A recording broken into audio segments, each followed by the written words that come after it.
Hi, everyone. Welcome to the Finalytics Center of Financial Excellence podcast. Today, we're going to be talking about a topic that's very close to my heart digital finance transformation. And today, we have a very special guest, Bruno. Hey, Bruno, how are you? I'm very good. Thank you. Thank you for inviting me. It's a pleasure to be here with you, talking in such an exciting topic. Yeah, pleasure. Pleasure to be here. Good to have you here, my man. Good to have you. So, do you want to give, well, we actually know each other quite well, but it'll be great for you to give a quick introduction about yourself to the audience. Sure. So I've been working in corporate finance for the past 8 years. I'm currently the finance director of Avantgarde, and I'm most recently the co-founder of Procast. Amazing. I've been working on commercial finance with focus on commercial finance for at least 4 to 5 years of these 8 years of experience, and most recently focus on the entire finance function and the software around the finance function within an organization. Amazing. See, one of the things that I thought about the moment that we decided the topic of this podcast was who do we bring in, right? Who actually understands the key components of digital finance transformation? And your name was actually the first one in my mind. I thought to myself, do you know what? There's the person that he is, but there's also the professional that he is, right? So I thought he is the right person to come here and help us figure out what this problem is, right?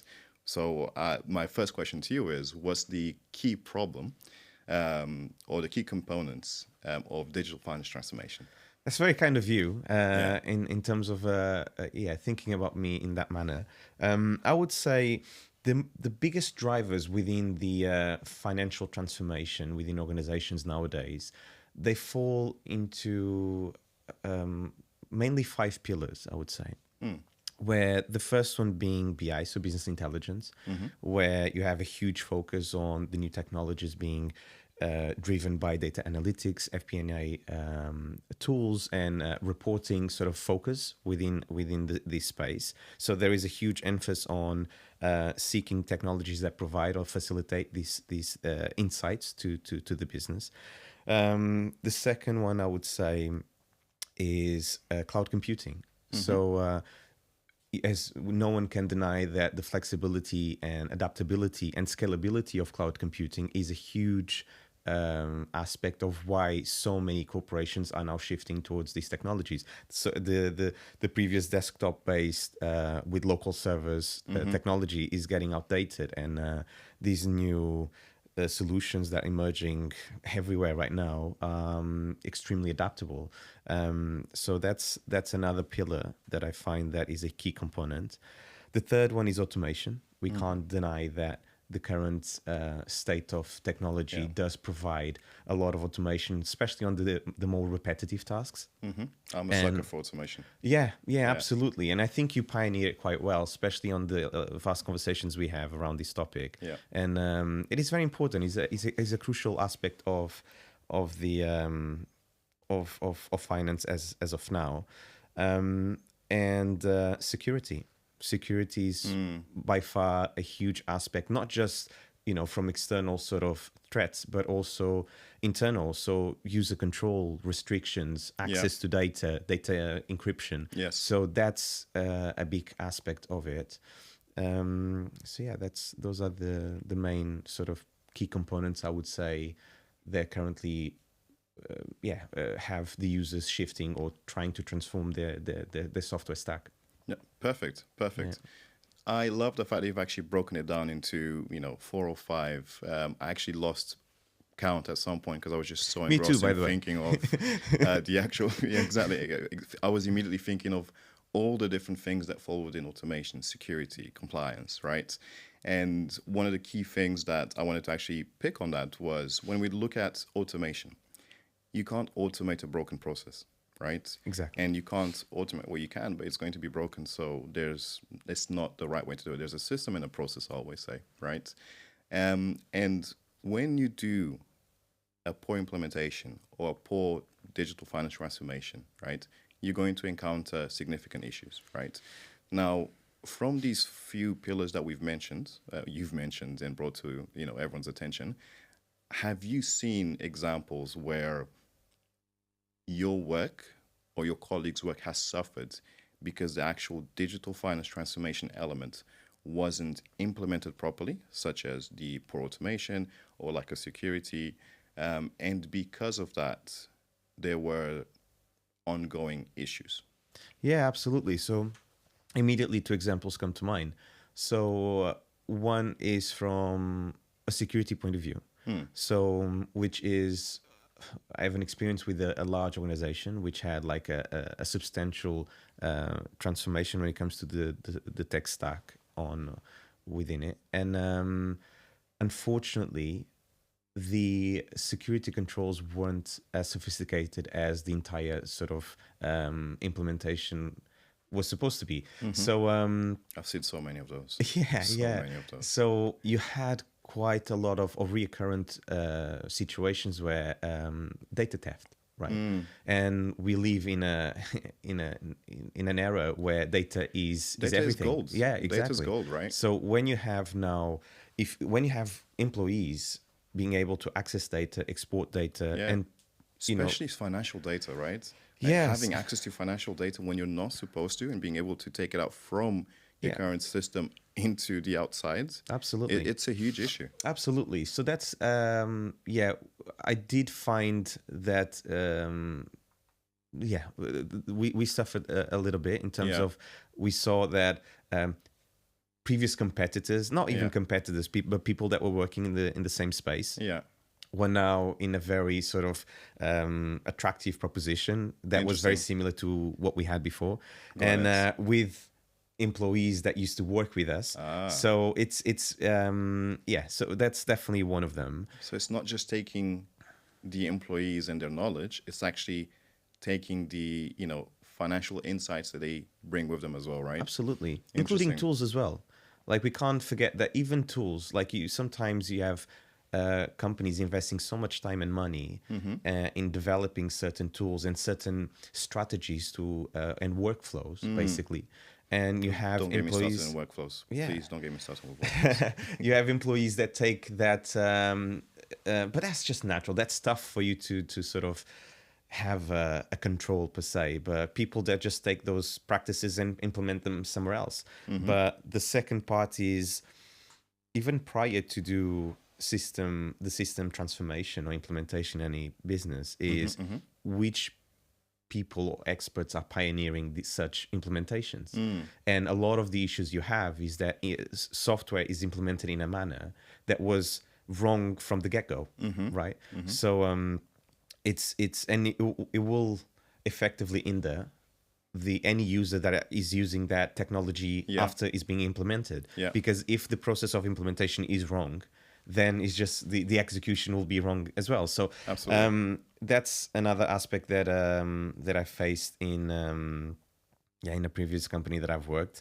Lack of engagement as well. I think with key stakeholders, there was something that we saw that, for example, reporting, right? When you have a system implementation mainly driven by finance, and that neglects other key functions of the business, such as sales, marketing, operations, even HR and other functions, procurement, for example.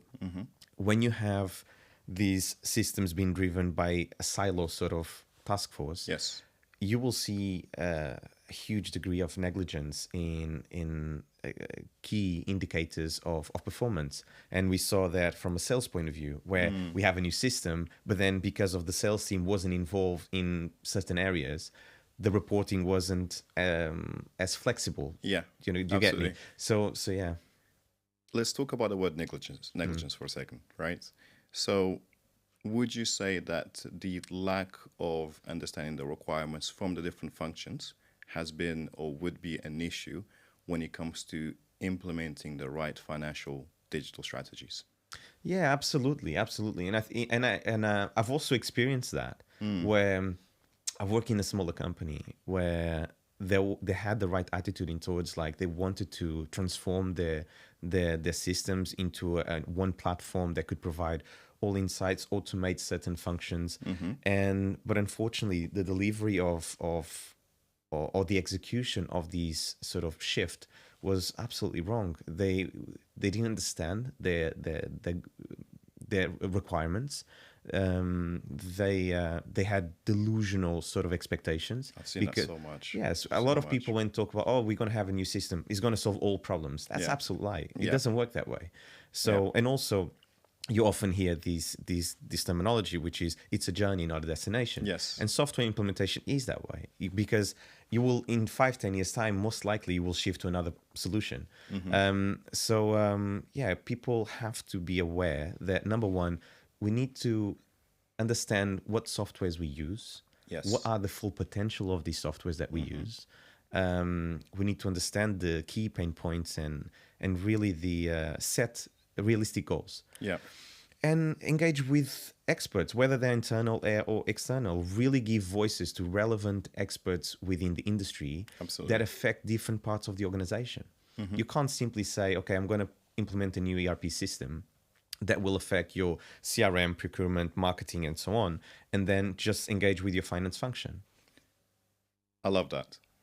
Now, I have a very strong point I want to drive home with you right now, right? From these topics, from these experiences you've had, what have been the most severe consequences that you've seen happen because there was a delay or lack of adoption from not just the finance practice, but the overall business in taking forward digital finance transformation or just implementing the right digital finance solutions? And how did you see that this impacted the overall business? I would say the major one, cash flow reporting and planning. When you have, and I face that, when you have extremely manual processes, which, they have so many. I'll give you an example. In the company, when I started, in my current company, we had an 18-step process for P2P. No.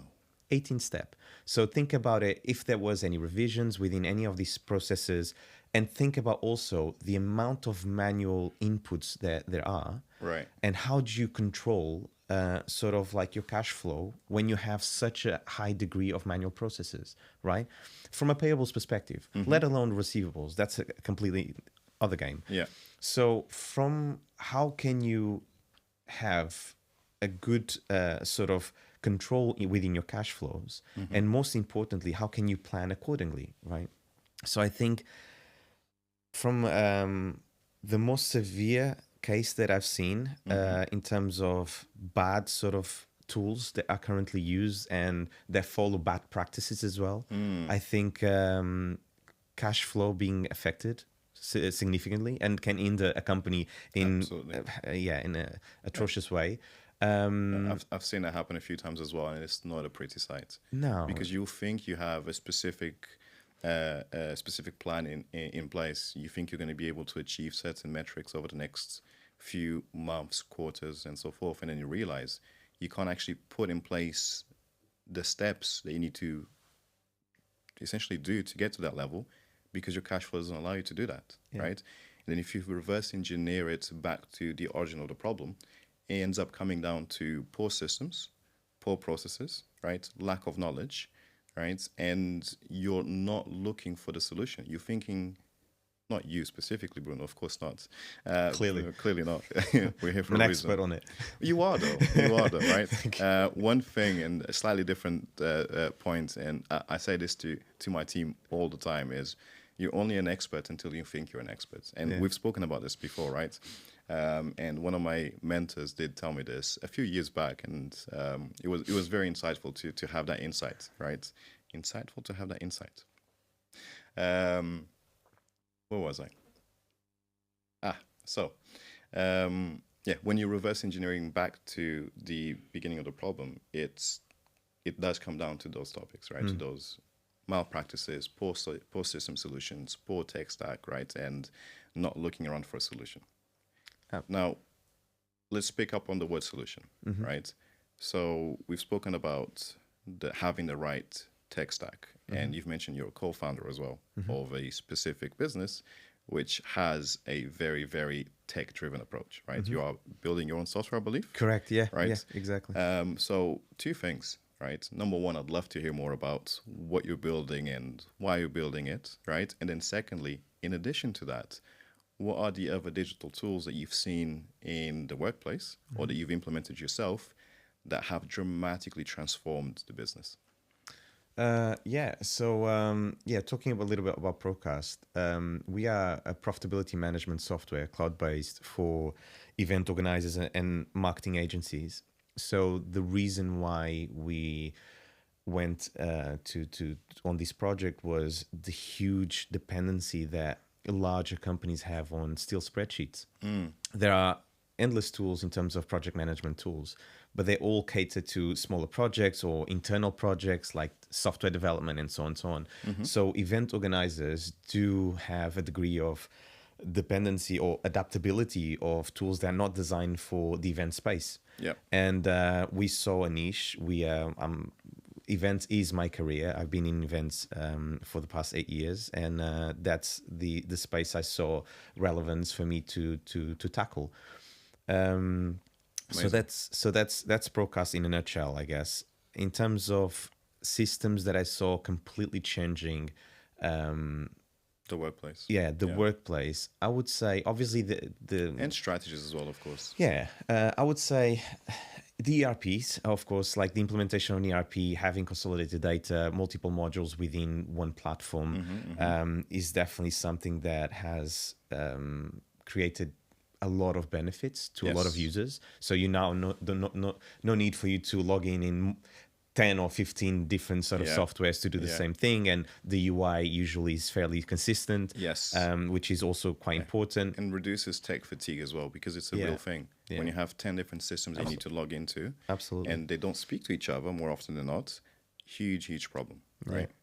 And also, I forgot to mention, I think I lost count at the beginning, which was the ease of use of technology, which people Yes. often neglect, where when this sort of implementation of software is driven by more technical sort of departments, and in this case, finance, often we neglect the friendliness of the application itself.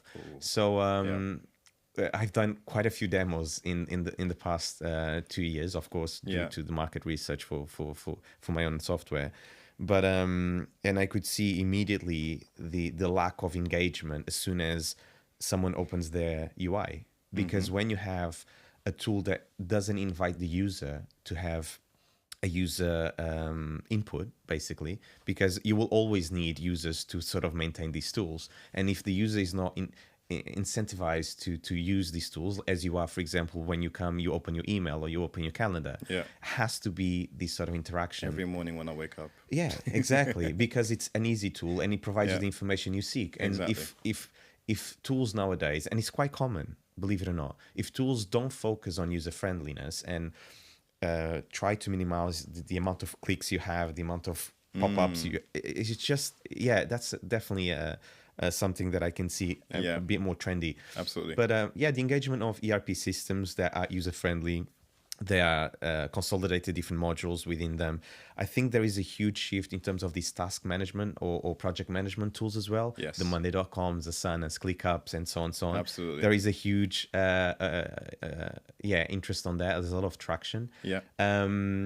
Resource management, something that there are a few tools out there that have been in the space for apparently like 20 years, but only now they kind of like seen the actual benefit. Do you know what I find with these, and this is really interesting for me at least, is these entities, these companies will have amazing software with incredibly complex capabilities, but because they don't have the right UI or the right UX, they stay behind, right?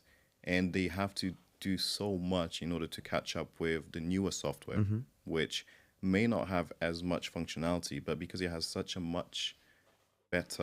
better user experience, they just gain adoption, right? Now, when software gains adoption, right, specifically in finance, right, the way to overcome those barriers are essentially by optimizing the cost, right? So if we look at it from the finance department perspective, you reduce the the barriers of entry in terms of financial transformation and implementing these new changes by selecting software that has the right UI and UX, which is a growing requirement for finance professionals, right? Making sure that the cost makes sense, because as finance professionals, the first thing that we think is, let me see the cost of this, right? Is it worth the money, right? And then there's an element of education too, right? Because if a system takes 6 months for you to just learn how to use it, right? How to make the most out of it, it doesn't matter how good it looks, right? It's impractical, right? And of course, there's a change management, which you mentioned as well, right? Um, One of the things you mentioned earlier, right, was it procurement that had 18 different steps, Yes, right? absolutely, yeah. Um, Just 18 just 18 just steps, 18 no more steps. than no more than that. 18 right? steps, yeah. Had it been 20, you probably would Yeah. have jumped Including off a the bridge. involvement of commercial teams, just so you know. Oh, no. Yeah. It wasn't purely like an 18-step process from the finance function. It was, yeah. How did you overcome that? Well, first of all, like I said, you need to audit like what's currently happening, because you do see like people being busy all the time. But why Yeah. are you busy? Just stop and ask, like, why are you Ooh, busy, right? yeah. So you have so many times people just literally dived into their workload and Yeah. really not being able to just breathe. And I'm a big advocate of just stop and ask, like, what Yeah. are you doing? Yeah. And what for? So Critical thinking. and then of course, like, but when you come to a company, obviously you are in a more sort of in a place where you question everything, right? So when you go to a new company, you start to question, like, okay, give me the recruitment process or the receivables process, or so Yeah. on, so on. That's usually a part of your initial engagement. And Yeah. and yeah, as soon as I understood this was extremely time consuming, there was tons of steps that were completely useless. Yeah. And I can imagine the volume of forms that you had on your desk. it's insane, absolutely insane. So what we need to do is, okay, what steps are critical? Because bear in mind, these steps are not there for the sake of it. The Yeah. steps are there because we lack on the right tools to Absolutely. to do certain steps. So of course, when you have the incorrect tools and don't have an integration within multiple tools as well, right? That also creates many aspects that you can't really avoid. So within these 18 steps, what can we do with the commercial teams? Because the first thing I want to do is, how can I make sure that their time is not spent on admin, right? Because what we can't forget as well is, often technology, if you don't cater to the user will be fed up with it. Yes. Right? And you will lose people.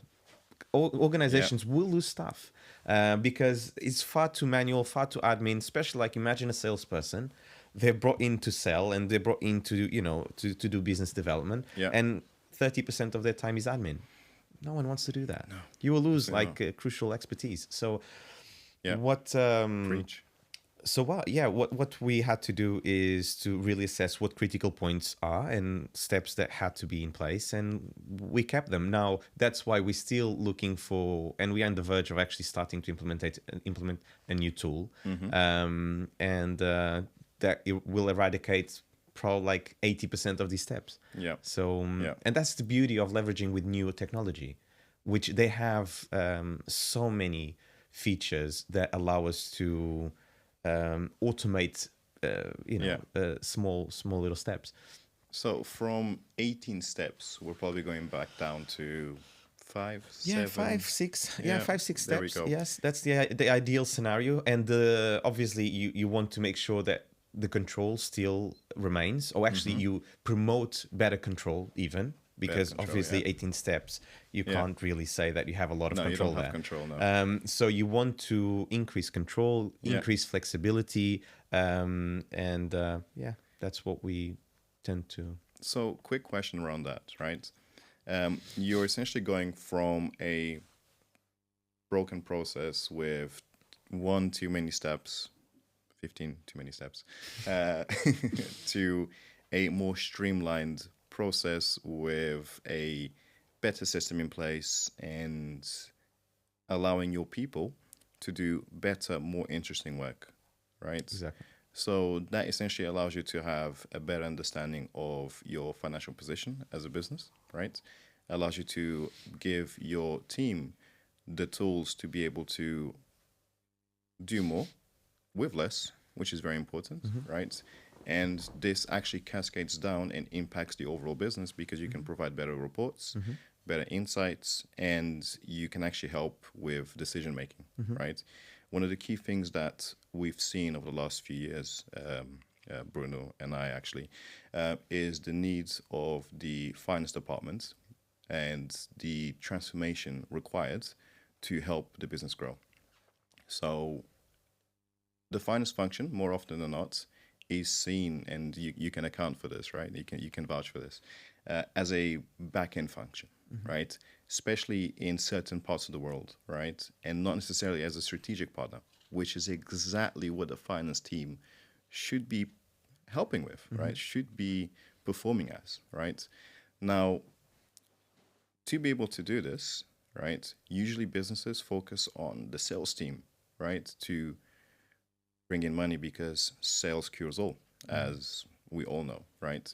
But even if you're bringing in a ton of money, if you don't have visibility of how much money you're actually bringing in and your profitability on a per project basis, such as your events, such as experience in events industry and so forth, you don't actually grow as a business. Yes, you could be bringing in a lot of money because you've focused so much on sales, but if your sales team is spending 30% of their time doing admin work in poor systems, poor processes, and you're actually selling items that are not as profitable, yes, you're busy and yes, you're bringing in money, but what's your bottom line looking like, right?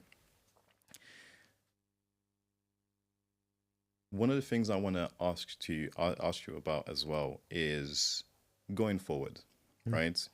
As a finance professional, we usually think of what's worked well and what hasn't worked so well, right?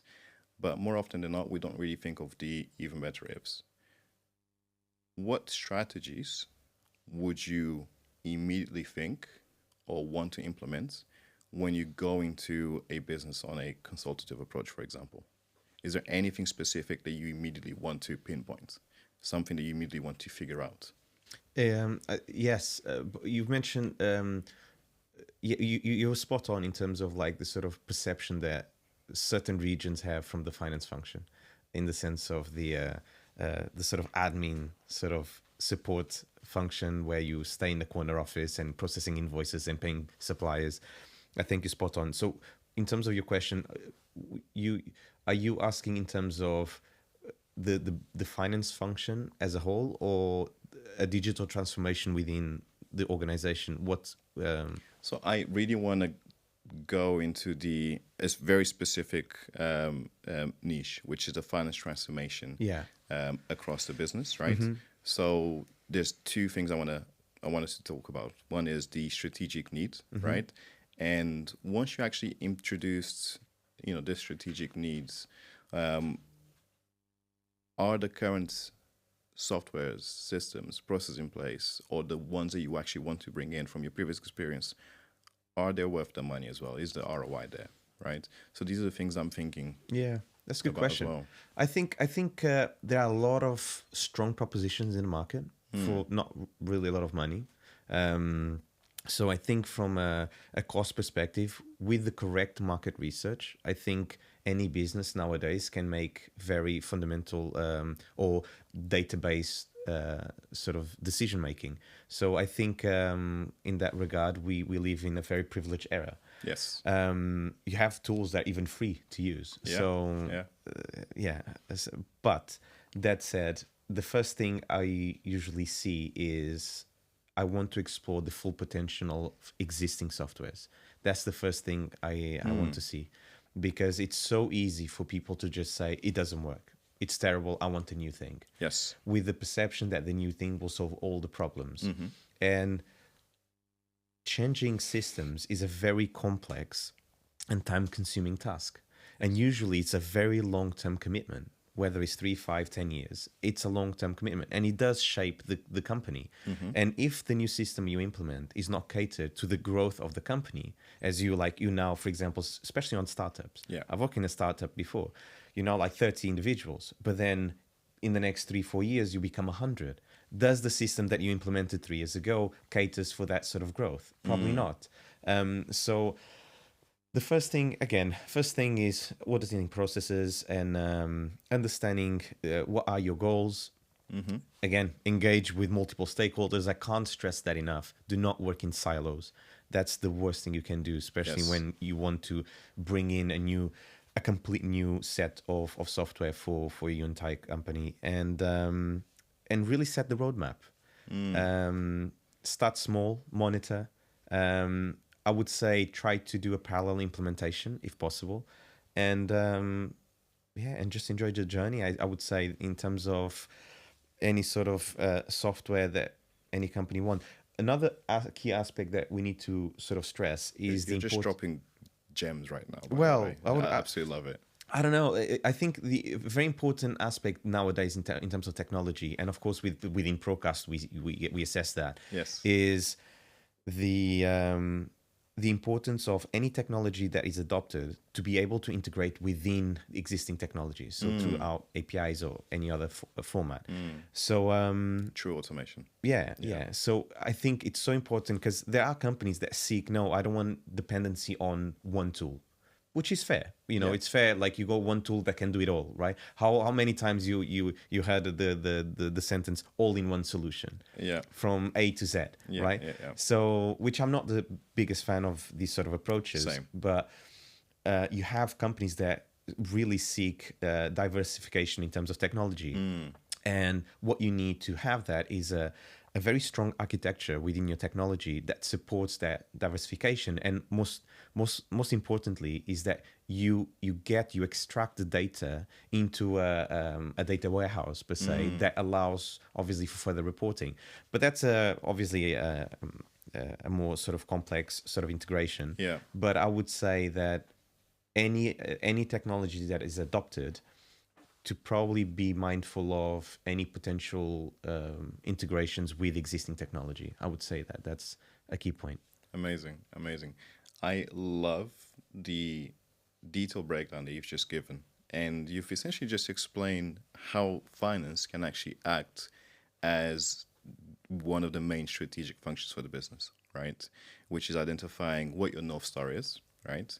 Your North Star isn't doing well with the current 30 employees that you have today. It's about how do you grow and become that entity that has 100 plus individuals, right? All incredibly happy with the right tools, with the right processes, with the right systems, right? And really providing, as the finance function, really providing the insights, the strategic decision making, the right data, right, to get there as well. You also mentioned a very interesting point, which is the data warehouses, and I immediately thought data lakes because from previous experiences, and being able to have the right data, good quality data, right? Because there's a big difference between having data and poor data, right? Data that isn't curated properly, right? That leads me to a very important question for you, which is, for the audience, anyone that is currently thinking to themselves, I need to make my finance function a better strategic partner for the business. Let's say in a few bullet points or anything along those lines, is there anything in particular that you'd give in terms of advice? Good question. Yes, I would say like we currently operate in a region. I would say Middle East is it's very sort of the finance function is very traditional, very conservative in the sense of the sort of, like I said before, you're in like little corner office just processing invoices. And I think it's very important. But this only applies because I would say that we need to have a degree of accountability because the professionals doing such jobs are providing this level of or this standard of work. So we need to also, give accountability to the finance professionals.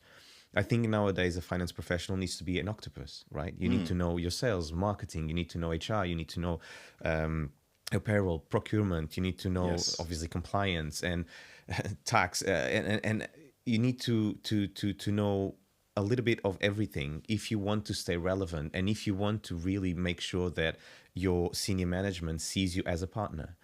They will not take you seriously if your conversations or your focus is always within the finance function as a department, or even as a Or finance even- function only. Yeah. So that's the biggest downfall of certain professionals. And you have qualified accountants that they're so robotic and so they've been Stuck to their ways. Stuck to their ways, Yeah. exactly. Not looking at what's out there. What can I learn more Absolutely. of, right? And you know, this topic here, digital transformation, is something that a lot of accountants also fear, because is he going to take my job? Yes. Exactly. Especially And with, AI coming into place Absolutely. and ChatGPT. Absolutely.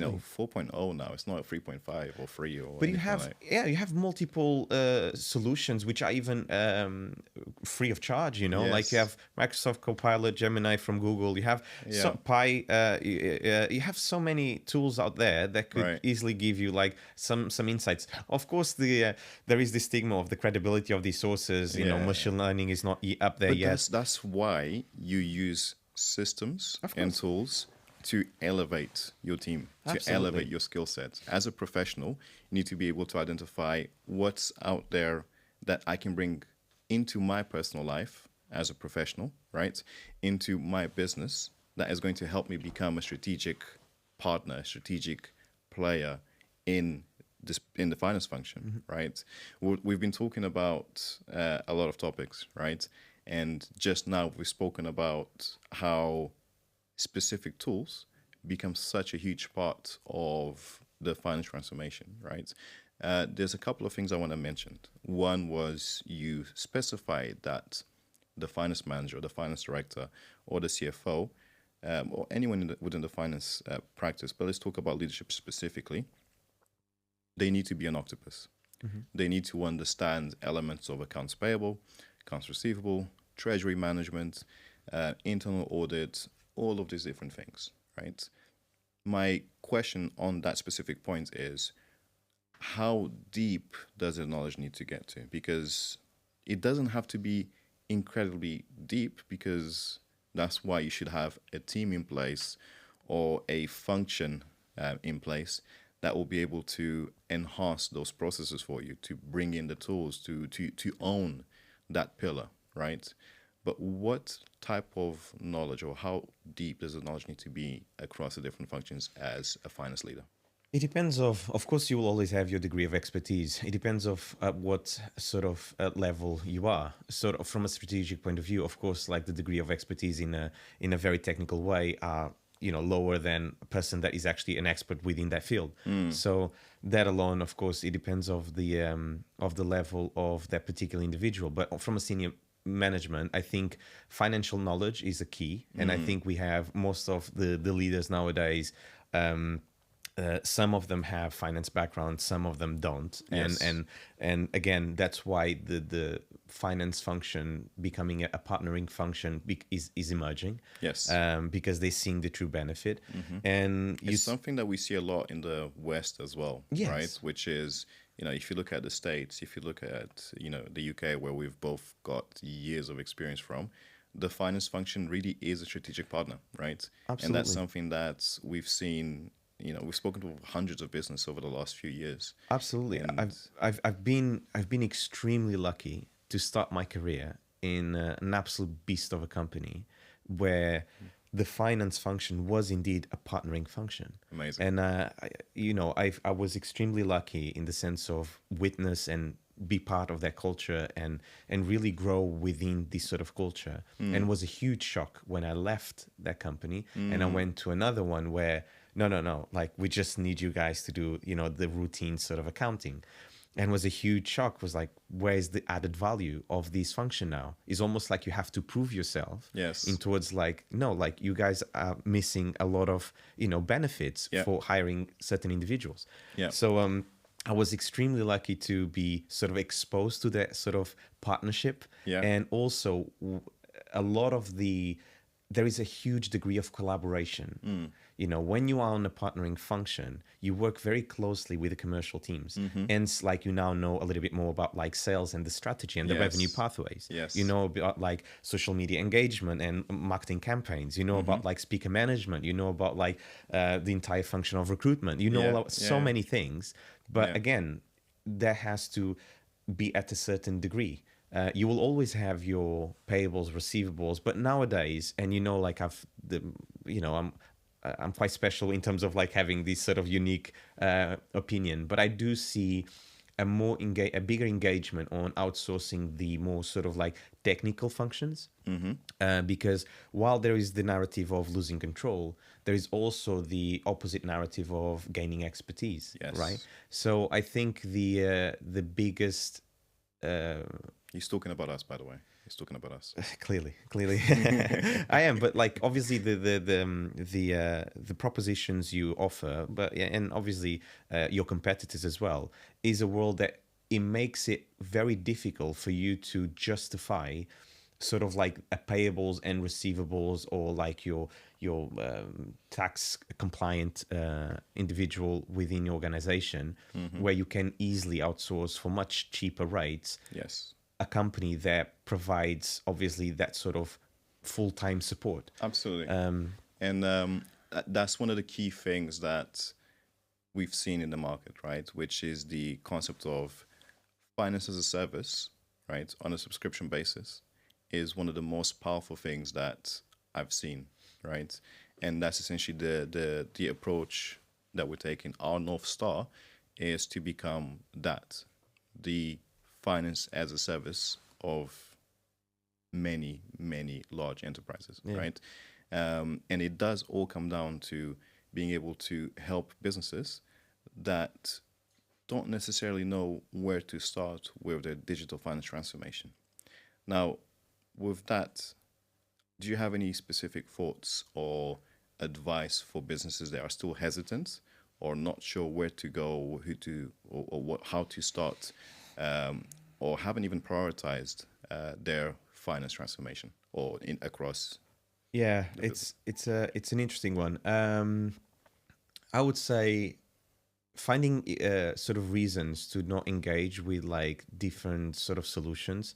They're always there. You know, there's resistance, there's budgeting, there is fear. You know, there is the complexity of the tools or the softwares that are there. And but what I would say is engage with either in-house resources or experts, or if you don't have them, look at consultancy.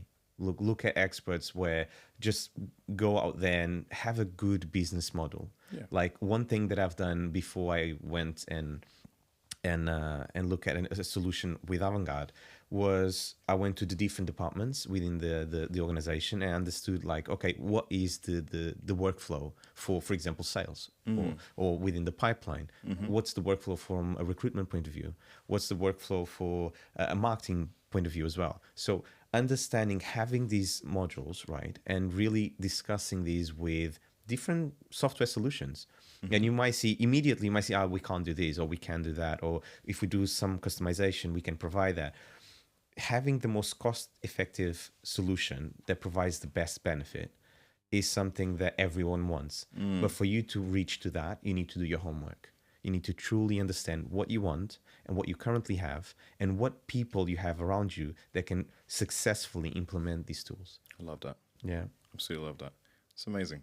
Amazing. Awesome. The quality of insights and advice that you've given are worth so much, right? Not just monetarily, but just the education that I've experienced over the last, hour or so that we've been talking about. You. So it's been amazing, and I really do appreciate you giving, me and the team the time as well. Pleasure. Dude, you're an absolute superstar. It's always a pleasure talking to you, and dude, thank you so much for being amazing. My pleasure. Pleasure to be here, and wish you guys all the best. Thank you. Awesome. Thanks, my man. Thank you.